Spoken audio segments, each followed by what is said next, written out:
नमस्कार। बीपीएससी के लिए आंसर राइटिंग गाइडेंस प्रोग्राम में आपका स्वागत है। आज की क्लास में भूगोल विषय से दो प्रश्न लिए हैं और ये दोनों ही प्रश्न बीपीएससी की मुख्य परीक्षा में पिछले कुछ सालों में पूछे गए हैं। पहला प्रश्न देखिए। पहला प्रश्न है, भारत के लिए प्रदूषण गंभीर खतरा बन गया है। इसके कारणों की पहचान कीजिए एवं इंगित कीजिए कि शासन द्वारा कौन से अनिवार्य कदम उठाए जाने चाहिए एवं जनता द्वारा कौन से स्वैच्छिक कदम उठाए जाने चाहिए। और ये प्रश्न 62 बीपीएससी मेंस एग्जाम में पूछा गया था, तो ये प्रश्न वहां से लिया गया है। अब इस प्रश्न को ध्यान से पढ़ने के बाद पहले तो समझिए कि इस प्रश्न में भाग कितने हैं। पहला है, स्टेटमेंट लिखा है, भारत के लिए प्रदूषण गंभीर खतरा बन गया है। इसके कारणों की पहचान कीजिए, पहला भाग।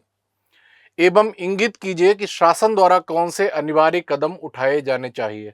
तो जो प्रश्न का अगला भाग है उसमें शासन द्वारा या सरकार के द्वारा प्रदूषण को नियंत्रित करने के लिए कौन से कदम उठाए जाने चाहिए उसके बारे में प्रश्न पूछा है। प्रश्न का दूसरा भाग, एवं जनता द्वारा कौन से स्वैच्छिक कदम उठाए जाने चाहिए, ये प्रश्न का तीसरा भाग हो गया। तो इस प्रश्न का उत्तर भी इन्हीं तीन भागों के अंतर्गत लिखा जाना चाहिए। और जहां तक पहले स्टेटमेंट की बात है कि भारत के लिए प्रदूषण एक गंभीर खतरा बन गया है, इस बात को भूमिका में इसको स्पष्ट करना चाहिए और इस बात के समर्थन में किसी रिपोर्ट का, किसी इंडेक्स का अगर आपके पास डेटा अवेलेबल है तो उसको लिखना चाहिए। अब पहला जो खंड है जिसमें लिखा हुआ है कि भारत के लिए प्रदूषण गंभीर खतरा बन गया है, इस बात का समर्थन करते हुए कुछ डेटा अगर आपके पास किसी रिपोर्ट से है तो उसका उल्लेख करते हुए इस बात का समर्थन कीजिए, फिर आगे के खंडों का उत्तर लिखिए। भारत में प्रदूषण एक गंभीर खतरे के रूप में उभरा है। Swiss air technology company IQ air की 2024 की विश्व वायु गुणवत्ता रिपोर्ट के अनुसार, अब यहां पर देखिए आपको रेफरेंस दिया गया है आईक्यू एयर की 2024 की विश्व वायु गुणवत्ता रिपोर्ट। अगर आपके पास ऐसी ही किसी और इंडेक्स का, डब्ल्यूएचओ का कोई डेटा है या किसी इंटरनेशनल रिपोर्ट का कोई डेटा है तो उसको भी यहाँ पर आप लिख सकते हैं। ऐसा कोई डेटा देने से आपकी बात प्रमाणित होती है कि आप जो कुछ कह रहे हैं उसके पक्ष में आप प्रमाण भी दे रहे हैं। भारत में प्रदूषण एक गंभीर खतरे के रूप में उभरा है। Swiss air technology company IQ air की 2024 की विश्व वायु गुणवत्ता रिपोर्ट के अनुसार भारत दुनिया का 5वां सबसे प्रदूषित देश है। प्रदूषण स्वास्थ्य, पर्यावरण और आर्थिक विकास पर नकारात्मक प्रभाव डालता है। प्रदूषण के प्रमुख कारणों और इसे नियंत्रित करने के लिए आवश्यक कदमों का विवरण निम्नलिखित है। तो भूमिका के लिए इतने शब्द पर्याप्त हैं। अब प्रश्न का पहला खंड जो प्रश्न में पूछा गया था, इसके कारणों की पहचान कीजिए एवं इंगित कीजिए कि शासन द्वारा कौन से अनिवार्य कदम उठाए जाने चाहिए, ये दूसरा खंड हो गया। और जनता द्वारा कौन से स्वैच्छिक कदम उठाए जाने चाहिए, ये तीसरा भाग हो गया। अब इस प्रश्न का जो मूल रूप से पहला भाग है कि प्रदूषण के कारणों की पहचान कीजिए, उसको समझ लीजिए। प्रदूषण के प्रमुख कारण, वाहन उत्सर्जन, जो जीवाश्मी ईंधन पर चलने वाले जो वाहन हैं उनसे बहुत अधिक मात्रा में प्रदूषक उत्सर्जित होते हैं, निस्सृत होते हैं। वाहन उत्सर्जन, पेट्रोल और डीजल से चलने वाले वाहनों से वायु प्रदूषण। औद्योगिक उत्सर्जन, कारखानों और बिजली संयंत्रों से हानिकारक गैसों और रसायनों का उत्सर्जन होता है। निर्माण गतिविधियों से धूल, मलबा इत्यादि निकलता है। कचरा प्रबंधन की कमी, कचरे का खुले में जलाना और असंगठित निपटान या असुरक्षित निपटान, सुरक्षित तरीके से उसका निस्तारण ना करना। जैव ईंधन का उपयोग, ग्रामीण क्षेत्रों में लकड़ी, कोयला और गोबर के कंडे इत्यादि जलाने से, कंडे या कुछ जगह इसको ही उपले कहा जाता है, उपले जलाने से प्रदूषण। पर्यावरणीय कानूनों का उल्लंघन, नियमों का अनुपालन ना करना इत्यादि ये प्रदूषण के मुख्य कारण है। यहाँ पर आप और भी कारणों का उल्लेख कर सकते हैं। आपने जो किसी पुस्तक में कहीं पढ़े हुए हैं, नोट्स में पढ़े हुए हैं और आपको और भी कुछ बातें याद आ रही हैं, आप उनका भी उल्लेख कर सकते हैं।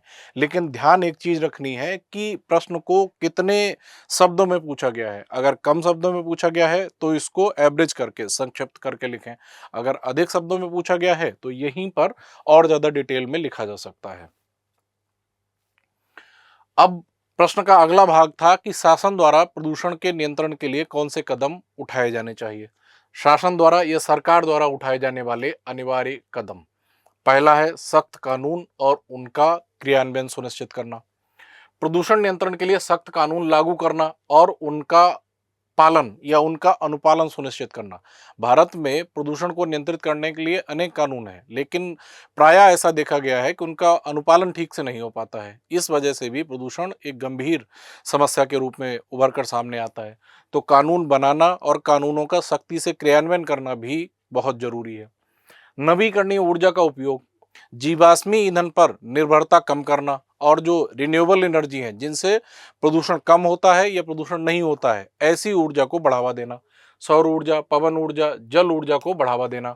सार्वजनिक परिवहन में सुधार करना, मेट्रो, बस और अन्य सार्वजनिक परिवहन के साधनों को बढ़ावा देना। इससे क्या होगा, लोग अपनी कारों को, अपनी बाइक से जाना कम करेंगे और इससे क्या होगा कि प्रति वाहन होने वाले उत्सर्जन में कटौती की जा सकती है। इलेक्ट्रिक वाहनों को बढ़ावा देना, इलेक्ट्रिक वाहनों पर सब्सिडी और चार्जिंग स्टेशन की स्थापना करना, चार्जिंग की व्यवस्था करना। इससे इलेक्ट्रिक वाहनों को बढ़ावा मिलेगा और इससे प्रदूषण में कमी लाई जा सकती है। औद्योगिक निगरानी, उद्योगों से निकलने वाले प्रदूषकों की निगरानी और प्रदूषण नियंत्रण उपकरणों की अनिवार्यता होनी चाहिए, जिससे कि औद्योगिक क्षेत्र से प्रदूषण कम से कम हो। वनों का संरक्षण और वृक्षारोपण करना, वनीकरण कार्यक्रमों को प्रोत्साहित करना और कचरा प्रबंधन प्रणाली, कचरे के निपटान और पुनर्चक्रण की व्यवस्था करना। ये सब ऐसे उपाय हैं जिन्हें सरकार द्वारा अनिवार्य रूप से प्रदूषण को नियंत्रित करने के लिए उठाया जाना चाहिए। अगला, जनता द्वारा उठाए जाने वाले स्वैच्छिक कदम अब क्या क्या हो सकते हैं। सार्वजनिक परिवहन का प्रयोग करना। अगर मान लीजिए किसी व्यक्ति को एक जगह से दूसरी जगह तक जाना है, तो अगर अकेला जा रहा है तो वह मेट्रो से जा सकता है, किसी सार्वजनिक बस से जा सकता है। ऐसा करके क्या हो सकता है कि सड़कों पर वाहनों की संख्या को कम किया जा सकता है और वाहनों से होने वाले उत्सर्जन और प्रदूषण को कम किया जा सकता है। ऊर्जा बचत करना, बिजली और पानी का विवेकपूर्ण उपयोग करना। पुनः उपयोग, रीयूज और पुनर्चक्रण का मतलब हो गया recycle. Use and throw policy को कम करना और रीयूज करना और रिसाइकिल करना। प्लास्टिक, कागज और अन्य सामग्रियों का पुनः उपयोग करना और उनको रिसाइकिल करना। स्वच्छता का पालन करना, कचरे को खुले में ना फेंकना और साफ सफाई का ध्यान रखना। वृक्षारोपण, घर और सामुदायिक स्तर पर पौधे लगाना। जैव ईंधन का कम उपयोग करना, एलपीजी, बायोगैस या अन्य स्वच्छ ईंधन का उपयोग करना और लकड़ियों को जलाने पर कम निर्भरता होनी चाहिए या गोबर से बने हुए उपले जलाने पर कम निर्भरता होनी चाहिए। जीवाश्मी ईंधनों का कम से कम प्रयोग करना और स्वच्छ ईंधनों का अधिक प्रयोग करना। प्रदूषण के प्रति जागरूकता, अपने परिवार और समुदाय में पर्यावरणीय मुद्दों के प्रति जागरूकता फैलाना जैसे उपाय जनता द्वारा उठाए जाने वाले स्वैच्छिक कदम हो सकते हैं। और इस प्रकार से इस प्रश्न का उत्तर पूरा होता है। कुछ बातें आप लोग निष्कर्ष के रूप में लिख सकते हैं। यहाँ पर ध्यान ये देना है कि आप अपने उत्तर में निष्कर्ष हेडिंग ना डालें, या फिर जैसे मैंने आपको बताया है कि ये प्रश्न का पहला भाग है, ये प्रश्न का दूसरा भाग है, तो आपको ये समझने के लिए है कि ये प्रश्न का पहला भाग, फिर दूसरा भाग, फिर तीसरा भाग है। आपको अपने उत्तर में ये संख्याएं नहीं डालनी है और निष्कर्ष लिखते समय आपको निष्कर्ष लिखना नहीं है, बल्कि एक पैराग्राफ में कुछ ऑप्टिमिस्टिक, आशावादी, सकारात्मक बातें लिखकर अपने उत्तर को समराइज करना है। प्रदूषण से निपटने के लिए सरकार और जनता दोनों का योगदान आवश्यक है। सरकार को कठोर नीतियों और उपायों के माध्यम से प्रदूषण नियंत्रण सुनिश्चित करना चाहिए, जबकि जनता को अपनी जिम्मेदारियों को समझते हुए पर्यावरण के संरक्षण में सक्रिय भूमिका निभानी चाहिए। इससे ही हम प्रदूषण मुक्त और स्वस्थ भारत का निर्माण कर सकते हैं। और इतना लिखकर आपका उत्तर पूरा होता है। अब अगले प्रश्न पर आ जाइए। अगला जो प्रश्न है वह लिया गया है 63rd बीपीएससी मेंस एग्जाम से। पहले प्रश्न को पढ़ लीजिएगा। ये भारतीय कृषि से संबंधित प्रश्न है। वर्तमान में भारतीय कृषि की प्रमुख समस्याओं पर प्रकाश डालते हुए उन्हें दूर करने हेतु सुझाव दें। साथ ही भारतीय कृषि के विकास हेतु सरकार द्वारा चलाए जा रहे प्रमुख कार्यक्रमों की चर्चा करें। अब आप इस प्रश्न को पढ़ेंगे तो सबसे पहले आप देखेंगे कि कितने भाग हैं। वर्तमान में भारतीय कृषि की प्रमुख समस्याओं पर प्रकाश डालते हुए, तो पहले तो आपको भारतीय कृषि की समस्याएं बतानी है। उन्हें दूर करने हेतु सुझाव दें, ये प्रश्न का दूसरा भाग हो गया। सुझाव, जो समस्याएं हैं उनका निराकरण करने के लिए आप क्या सुझाव देना चाहते हैं, ये प्रश्न का दूसरा भाग। तीसरा है, साथ ही भारतीय कृषि के विकास हेतु सरकार द्वारा चलाए जा रहे प्रमुख कार्यक्रमों की चर्चा करें, और ये प्रश्न का तीसरा भाग हो गया। तो इन 3 भागों का उत्तर इन 3 खंडों में ही लिखा जाना चाहिए। वर्तमान में भारतीय कृषि की प्रमुख समस्याओं पर प्रकाश डालते हुए उन्हें दूर करने हेतु सुझाव दें। भारतीय कृषि की प्रमुख समस्याएं, सीधा हेडिंग डालिए, क्योंकि इसमें स्ट्रेट फॉरवर्ड तरीके से भारतीय कृषि की प्रमुख समस्याएं पूछी गई हैं।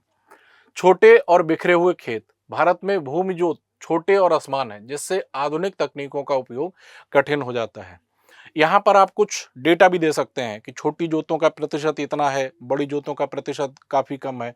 इस तरीके का आप यहाँ पर डेटा भी दे सकते हैं। सिंचाई की समस्या, सिंचाई के लिए जल की कमी और मानसून पर अत्यधिक निर्भरता, जलवायु परिवर्तन, प्राकृतिक आपदाएं आना, अनियमित वर्षा, बाढ़, सूखा और तापमान में उतार चढ़ाव, मृदा स्वास्थ्य में गिरावट, अत्यधिक उर्वरकों और कीटनाशकों के उपयोग से मिट्टी की गुणवत्ता खराब हो रही है। कृषि लागत में वृद्धि, बीज, उर्वरक, उपकरण और ईंधनों की बढ़ती लागत, बाजार और मूल्य निर्धारक समस्याएं, किसानों को उनके उत्पाद का उचित मूल्य न मिलना और बिचौलियों की भूमिका, ऋणग्रस्तता, किसानों को फसल विफलता के कारण कर्ज के चक्र में फंसना पड़ता है। इसके अलावा जो साख की उपलब्धता है वह समय पर नहीं हो पाती, संस्थागत ऋण उपलब्धता की कमी है। जो किसान हैं वे महाजनों या स्थानीय स्तर पर जो धनाढ्य लोग होते हैं उनसे ऋण लेने को, ऊंची ब्याज दर पर ऋण लेने के लिए विवश होते हैं, वह भी आप लिख सकते हैं। भंडारण और परिवहन सुविधाओं की कमी, फसल कटाई के बाद उपज का उचित प्रबंधन ना होने से बड़ा नुकसान, क्योंकि वेयर हाउसेस, स्टोरेज फैसिलिटीज का ना होना या कम होना, ये सब कृषि से संबंधित समस्याएं बनी हुई हैं। अगला प्रश्न का भाग था कि इन समस्याओं के समाधान हेतु सुझाव क्या क्या आप देना चाहते हैं। संगठित भूमि उपयोग, भूमि समेकन को बढ़ावा देना। भूमि समेकन का मतलब है कि चकबंदी करके कृषि भूमि जो विखंडित है, जैसे मान लीजिए कोई गांव में आदमी है, उसके खेत 4-5 जगह पर हैं छोटे छोटे हिस्सों में, तो चकबंदी इत्यादि करके कृषि भूमि को एक जगह पर करना। तो भूमि समेकन को बढ़ावा देना ताकि आधुनिक कृषि तकनीकों का उपयोग हो सके। सूक्ष्म सिंचाई प्रणाली, ड्रिप और स्प्रिंकलर सिंचाई जैसी जल संवर्धन तकनीकों को बढ़ावा देना। मृदा स्वास्थ्य कार्ड, मृदा परीक्षण के माध्यम से उर्वरकों और पोषक तत्वों का उचित उपयोग सुनिश्चित करना। सुधारित बीज और तकनीकें, उच्च गुणवत्ता वाले बीज और जैविक खेती तकनीकों को बढ़ावा देना। किसानों के लिए प्रशिक्षण देना, बीच बीच में वर्कशॉप या कार्यशालाएं आयोजित करना कि किसी फसल विशेष के बोए जाने से पहले किसानों को ब्लॉक स्तर पर या स्थानीय स्तर पर एकत्रित कर किस प्रकार से खेती करनी चाहिए जिससे अधिक उत्पादन हो सके, फसल की उत्पादकता बढ़ सके। इस प्रकार के प्रशिक्षण कार्यक्रम भी चलाए जा सकते हैं। किसानों को कृषि प्रबंधन, नवीनतम तकनीकों और आपदा से निपटने के तरीकों का प्रशिक्षण देना। कृषि ऋण पर ब्याज में कटौती करना या संस्थागत ऋण में वृद्धि करना। आसान और सस्ता कृषि ऋण प्रदान करना। बाजार सुधार, ENAM, नेशनल एग्रीकल्चरल मार्केट, ई नाम जैसी डिजिटल मार्केटिंग प्रणाली को सुदृढ़ करना ताकि किसान सीधे बाजार में अपने उत्पाद बेच सके। भंडारण और कोल्ड स्टोरेज, ग्रामीण क्षेत्रों में भंडारण सुविधाओं और कोल्ड स्टोरेज का निर्माण करना। न्यूनतम समर्थन मूल्य, सरकार द्वारा न्यूनतम समर्थन मूल्य को प्रभावी रूप से लागू करना और बिचौलियों की समाप्ति करना, ताकि सरकार द्वारा जो न्यूनतम समर्थन मूल्य लागू किया गया है वह वास्तविक रूप से किसानों को उनकी फसलों के लिए प्राप्त हो सके। इस प्रकार के उपाय अपनाना। अगला भाग था प्रश्न का कि भारतीय कृषि के विकास हेतु तो सरकार द्वारा चलाए जा रहे प्रमुख कार्यक्रम कौन कौन से हैं। प्रश्न का ये जो भाग है इसका उत्तर करंट अफेयर्स से कुछ लिंक होता है। जैसे मान लीजिए आपने किसी मैगजीन में, आपने किसी न्यूज़पेपर में कहीं कुछ ऐसा पढ़ा है कि कोई नई योजना कृषि के विकास के लिए शुरू की गई है, तो आप उन सब चीज़ों का उल्लेख यहाँ पर कर सकते हैं। प्रधानमंत्री किसान सम्मान निधि, किसानों को प्रत्यक्ष आय सहायता के रूप में 6,000 रुपये प्रतिवर्ष प्रदान करना। प्रधानमंत्री फसल बीमा योजना, किसानों को प्राकृतिक आपदाओं से फसल नुकसान की भरपाई के लिए बीमा कवर। प्रधानमंत्री कृषि सिंचाई योजना, सिंचाई सुविधाओं का विस्तार और जल उपयोग क्षमता या जल उपयोग दक्षता में सुधार करना। मृदा स्वास्थ्य कार्ड योजना, मिट्टी की गुणवत्ता को बढ़ाने के लिए परीक्षण और विश्लेषण। किसान क्रेडिट कार्ड, किसानों को सस्ता और आसान ऋण प्रदान करना। E-NAM, electronic national agricultural market, कृषि उत्पादों की ऑनलाइन खरीद बिक्री के लिए एकीकृत राष्ट्रीय कृषि बाजार। राष्ट्रीय कृषि विकास योजना, कृषि क्षेत्र में राज्यों की सहभागिता बढ़ाने और समग्र विकास के लिए। परंपरागत कृषि विकास योजना, जैविक खेती को प्रोत्साहित करना। हरित क्रांति, कृषोन्नति योजना, उत्पादन में वृद्धि और खाद्य सुरक्षा सुनिश्चित करने के लिए। और इसी तरीके की कोई योजना आपने करंट अफेयर्स में पढ़ी हुई है, किसी मैगजीन में, किसी न्यूज़पेपर में, तो आप बे सारी चीज़ें यहाँ पर लिख सकते हैं। और इसके साथ साथ मैं आपको एक और बात बता दूं कि अगर प्रश्न को कम शब्दों में, कम अंक के लिए पूछा गया है, तब आप शॉर्ट फॉर्म में लिखेंगे इन्हीं सब चीज़ों को। और अगर लॉन्ग आंसर टाइप में पूछा गया है तो आप कुछ ज़रूरी डेटा इनपुट देते चले जाएंगे। जैसे मैं आपको एग्जांपल देता हूं, छोटे और बिखरे हुए खेत। तो यहाँ पर अगर आपके पास डेटा है कि सीमांत कृषक कितने हैं, या लघु कृषक कितने हैं, या छोटी जोतें इतनी हैं, बड़ी जोतों का प्रतिशत इतना है, तो उसका डेटा दे दीजिएगा। सिंचाई की समस्याओं के बारे में अगर आपके पास कुछ आंकड़े हैं तो उनका यहाँ पर डेटा दे दीजिएगा। तो इससे बात आपकी प्रमाणित हो जाएगी और आपका उत्तर अधिक प्रभावी होगा, आपको अधिक अंक मिलने की गुंजाइश रहेगी।